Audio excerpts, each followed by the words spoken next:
In this Baldur's Gate 3 build guide, I'm going to show you a pyro build that is mainly focused on fire damage spells and fire resistance. I'm going to show you every single level from level 1 all the way up to level 12. I'm going to show you all of these spells that I'm using, and I'm also going to show you some of the gear that works very well with this build. So if you're looking for a Baldur's Gate fire build, this is the one for you. We have lots of pyro stuff that we can dive into. So let's jump into this Baldur's Gate 3 build guide, and I'll show you exactly how this build works. Alright guys, so let's get started with this pyro build, fire build that we have here. So for race, we're going with Elf, and we get a advantage on saving throws against charmed magic, and we can't be put to sleep. We can see up to dark 12 meters, but we get proficiency in long swords, short bow, and longbow. It's not necessarily needed for this, but I do pick up specific weapons in my playthrough that I do use sometimes, so I like to have this one. We're going with High Elf, and this is because we get the Firebolt cantrip that we're going to use. We are going with the Cleric class for now, and these are the cantrips that we're using. I use Sacred Flame, I use this one, and then I use this one. So essentially what these do is this is just a 1 to 8 damage. This one here, a target gains a 1d4 bonus to ability checks in its last 10 turns. Make a target more resistant to spell effects and conditions. It receives a 1d4 bonus to saving throws in this last 10 turns. And then what we are going with is Light Domain, because what we get is we get this cantrip. I don't really use this too much, but we get this, which is Burning Hands. This goes very well with our fire build. And then we get this: all targets within the light turn visible, and attack rolls against them have advantage. And this lasts for 10 turns. And then we get this subclass feature: shield yourself with Divine Light. You can choose any one of these. With the background, I've gone with Acolyte. With abilities, this is what I have with abilities. It's a little bit different from a previous build that I did, but similar. So 8 strength, 14 dexterity, 16 constitution, 12 intelligence, 16 wisdom, and 8 charisma. Now you could potentially want to change this around a little bit. So the reason we have a little bit of intelligence is because this firebolt scales off intelligence. So I do have a little bit in intelligence. You could potentially bring this down to 10 and put some points somewhere else, but I leave it at 12. And then I have 16 into wisdom, 8 into charisma. Now you could take some out of constitution and put it into wisdom, but the reason I have it at this is because I like to have constitution for a little bit more hit points. But this is the setup I'm using anyway right now for this particular build, and it is working well for me, but you could change this around. Now these are the spells that I'm running: Guiding Bolt, Bless, Shield of Faith, and Cure Wounds. Okay, I'm not using this one here. I'm trying to not use as many damage spells as I can, because I have this cantrip here and we're doing a fire build. But these are the ones I'm using. Bless is very good. Bless up to 3 creatures and they gain a 1d4 bonus to attack rolls and saving throws. This one is Protect a creature from attacks, increase the armor class by 2. So this will actually last until your long rest. So you just have this on all the time until you rest again. You can put this on yourself. And then we have Cure Wounds, which is pretty self-explanatory. You can heal a creature that you can touch. So that is the setup that I have for the start of this particular class. Okay, so with this class, we don't really get a lot of our really good fire spells until later on in our levels, but we have Firebolt, and this just sends out a Firebolt and does 1 to 10 damage, which you probably already know. And then another damage one that we have right now is this. Now it's not fire, obviously, but it's very good, so that's why I have it on. And then we have Burning Hands, which gives us a wall of fire that we can essentially spew out of our hands. And then we just have these other ones that we can use. I don't need to explain all of these because they're self-explanatory, and you probably already know what these are, but these are essentially defensive ones and stuff like that, and just stuff for our dice and all of that stuff. I actually do this one, put this on myself. So now I have Shield of Faith until I rest again. So this is a good one, and it protects a creature from attacks and increases its armor class by 2. Right now on level 2 we stick with the Cleric class, and we have I've added another spell, which is Bane. Up to 3 creatures receive a minus 1d4 penalty to attack rolls and saving throws, and this lasts for 10 turns. Right, so level 3 we start to get some more fire stuff. So we now have a few more spells that we can go and have a look at. But more importantly, we get the Flaming Sphere. We get 2 to 12 damage. Summons a flaming sphere that damages nearby enemies and objects. You can move the sphere. It emits a bright light, and this lasts for 10 turns. And then we also get this one here, which is Scorching Ray, and this is very good. It's one of my favorites. Hurl 3 rays of fire. Each ray deals 2 to 12 fire damage. Now this is a setup I have at level 3. I didn't really change much here. I just added the spiritual weapon, which I do use, and this is a bonus action, and it uses a bonus action rather than an action. And then we have these two here, which I'll quickly show you what they look like right now. So now we have Scorching Ray, and essentially you tap it 3 times and it just destroys enemies. And then we have this one here where we can move this around and say, and you can move it around, so that's really cool. So now let's jump into the next level and we actually get a feat now. First of all, we get another cantrip, and you can just choose whatever you like here. I like to go with Blade Ward. You could choose anyone you like, and you can prepare your spells however you like as well. Like, nothing's really changed here too much. We do have another slot here, and you can just go ahead and choose whatever you like to put in there. I like to put in this one, healing. I like to have quite a lot of healing stuff with this specific class because we don't really have too much fire stuff just yet. We just unlocked a couple before, but this is the setup that I have right here. For the feat, you want to go with this elemental one and you want to choose fire. And what this does is spells you cast ignore resistance to fire damage. In addition, when you deal fire damage with your spell, you cannot roll a 1. So what that means is only take half the amount of damage from a certain damage. So what this means is if an enemy has resistance to fire, they will take full damage instead of half the damage if they are resistant to fire. So you want to have that one on. All right, so level 5, we're about to multi-class in a second, but level 5, we've unlocked a bunch of stuff. We've unlocked this. When you successfully turn an undead creature, it also takes 4 to 24 radiant damage. Now we've changed our spells a little bit. We have now unlocked level 3 spells.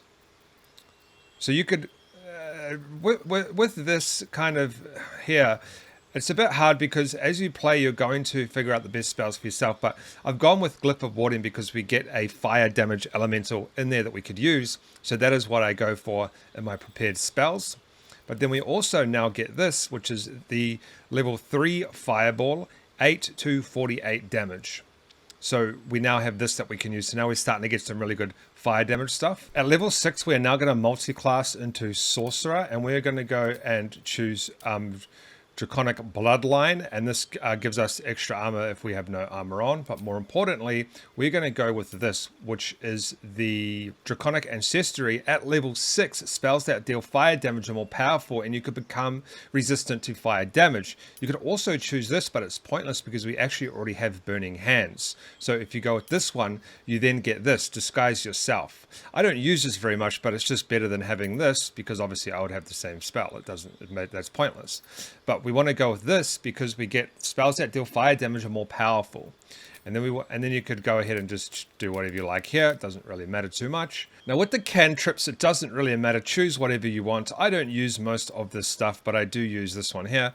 You can go choose whatever you want. For spells though, I would recommend choosing Chromatic Orb because you can choose a fire damage elemental in there. And then also this Magic Missile is very good. Although it's not a fire damage spell, this is 100% hit success rate. So you can actually hit things around corners and stuff like that. So this is very good as well. I would recommend that. And then just make sure you have the same stuff as this. All right, at level 7, things have changed a little bit. We go back to the Cleric, and you will have to do these again because it actually resets from the multi-class. I've gone to Guiding Bolt here, Bless, Bane, Shield of Faith, Prayer of Healing. I've got the Spiritual Weapon again. I've gone with Hold Person now. You can put whatever you like in here, just but this is what I'm running. Hold a humanoid enemy still. They can't move, act, or react.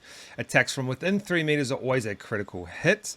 And then we have the Glyph of Warding, which I'll show you. And then I also have another healing one, which is Mass Healing Word. So that is now what I have at this level. All right, so now we're getting into some more spells. We now have a level 4 Wall of Fire, which is very good. And we now have another spell slot that we could potentially use. You can use Banishment, Brain of Movement, or Death Ward. This is the one I usually go with. Death Ward, protect a creature from death. The next time damage would reduce it to 0 hit points. It remains conscious with 1 hit point left. And this will last for until a rest. So that is what I'm running there. But if you're struggling with this build, at this point of time. You could potentially look at adding another damage spell, but you don't really need to because we have a pretty good setup of spells at this point of time. All right, so level 9, we get an extra feat, and we also get another spell slot that we could use. Just choose whatever you like, to be honest, at this point. This one is pretty good. Create an undead servant from a corpse. And then we now have another feat. We are going to go ability improvement, and we're going to pop 2 points into wisdom. Now, if you want to, you could do this on the first feat rather than now, and then you could do the elemental one now. But you do want to get that wisdom pumped up to 18 at least. All right, level 10, we start to get some pretty cool spells. Again, we've unlocked a bunch of more spells. More importantly, we have Flame Strike. 10 to 60 damage. Fire as a 5d6 roll. And this is very good, so I will show you that. But more importantly, we now have some more space. We have 2 more spell slots. What I would go with here is the Insect Plague. This is very good. And also this one here. Poison a target and possibly afflict them with a disease of your choice. I would go with those 2 at this point of time. You could potentially use some of these, but these are the 2 that I use. At level 11, nothing much happens here. We get a class feature, which is pretty good. And then we get another cantrip that we could choose. I go with this one here, or you could go with this just to stick with your fire damage themed build, but I like this one instead. And now we have another spell slot that we could use, and I would go something like this, where you touch a creature and negate any charm, stun, or curse affecting it, but you could obviously again choose whatever you like with that one. Level 12, we unlock some more spells, and I'm going to take away this one here. Don't really need it because I want to use 2 more, and what I use is I use this Blade Barrier, and I go with this one here, Hero's Feast. You and everyone around can't be poisoned, diseased, or frightened. Your HP increases, and you make wisdom saves with advantage, and this will last until a long rest. So this is the setup I have at this point of time with all of our fire spells and stuff. So let me show you what this kind of looks like in our hotbar, and then I'll show you the actual gear that we use, because we do have some gear that we use with this as well that works very well with the fire theme build. Alright guys, so these are all of the cantrips and spells that we now have at our disposal. We have quite a lot. What I've done is I've done a custom bar down here showing all the fire ones that we have, and I've actually included this one in it, even though it is a radiant damage. It's a flame, so we'll just add it in there anyway. But technically, it's not really a pyro part of the pyro build, but this is still pretty good, and I do use it quite often, and it's just an action, so that's why I use it. And then we have these ones down here, and I'm going to show you these in a second, but first I want to show you some gear that we actually have for this build that actually amplifies this just a little bit more, so we can get the maximum potential out of this build. Alright guys, let's have a look at some of our gear before we move on to testing out the spells. So we have this hat here. Now, obviously, you might not be able to find this gear, or you know, it might take you some time. I'm using mods to showcase you the specific gear right now. But this is what I have been running in my build with this. So the Hat of Fire. Whenever you deal fire damage, you gain Arcane for 2 turns. So if I go like this, it actually shows you. Affected entity has a +1 bonus to its spell attack rolls and spell difficulty class per turn remaining. So you want to have that one. I haven't really found another hat that's better than this for this specific build. This is good. A creature that damages the wearer within 2 meters receives burning. So this works very well with the fire theme of this build. Now this thing here, you're probably not going to be able to get to way later on in the game. And remember, if you actually don't have any armor on at all, we get a +2 to our armor. So you're probably not going to be wearing armor until you find a good piece. So you gain a 2+ bonus to your rolls, and then you have resistance to fire damage and a 2+ bonus to saving throws. And we get a fire shield, a level 4 fire shield. So this is a very good piece. This one here, your weapon attacks deal an additional 1 to 6 fire damage, and we get Rays of Fire. This is a very good piece here. We have this weapon.